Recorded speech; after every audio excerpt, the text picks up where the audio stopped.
कि ऋषि पुत्र होने के बाद भी राक्षसों के गुरु क्यों बन गए शुक्राचार्य, ये भी एक विडंबना वाली बात, एक रहस्यपूर्ण बात है। दक्ष प्रजापति ने बृहस्पति सौ नाम का एक यज्ञ की रचना की थी। उस यज्ञ के होता यज्ञाचार्य भृगु महाराज बने थे, भृगु ऋषि बने थे। भृगु ऋषि ज्योतिष कर्म में प्रकांड विद्वान थे और इतने प्रकांड विद्वान कि उनके समक्ष कोई आसन लगा के बैठने का दुस्साहस नहीं करता था, न कोई शास्त्रार्थ कर सकता था। उनके दो पुत्र हुए, बड़े का नाम शुक्राचार्य और छोटे का नाम दुर्वासा ऋषि रखा गया। जब सती माता रुष्ट होकर के प्रधान यज्ञ कुंड के अंदर भस्म हो गई, उसके बाद भी भृगु महाराज ने विचार किया, मन में प्रलोभन को धारण किया, यज्ञ को बीच में छोड़ के चला गया तो मेरी दक्षिणा नहीं मिलेगी। इसलिए उन्होंने सती जब यज्ञ कुंड के अंदर समाहित हो गई, फिर भी आहुति लगवाते गए, कहा कि कोई बात नहीं, यज्ञ चलने दो।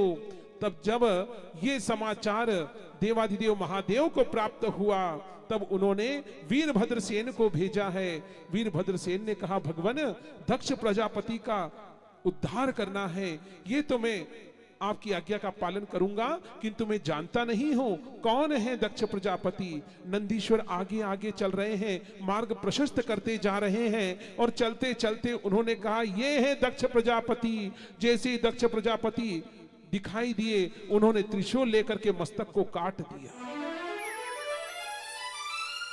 यज्ञ के होता यज्ञाचार्य भृगु महाराज क्रोधित होकर कहने लगे, कौन हो तुम, जाओ यहां से, मेरे यजमान को मारने वाले तुम कौन हो। नंदीश्वर ने कहा, हे वीरभद्रसेन, ये वही यज्ञाचार्य है, हमारी माता जब यज्ञ में भस्म हो गई फिर भी यज्ञ को सतत चला रहे थे। क्रोधित होकर के वीरभद्रसेन ने उनकी जटा को अपने दाएं हाथ की मुट्ठी में लेकर के नोच लिया, और जटा को जैसे ही खींचते हैं और दाढ़ी को नोचते हैं, भागवत पुराण में लिखा हुआ है, भृगु महाराज क्रोधित हो गए और उन्होंने क्रोधित होकर के श्राप दिया कि देवता लोग आज से मेरे परम शत्रु होंगे, और मेरा जो बड़ा पुत्र है शुक्राचार्य, उसको मैं दैत्य गुरु बनाऊंगा और तुमसे सदैव प्रतिशोध लेता रहूंगा।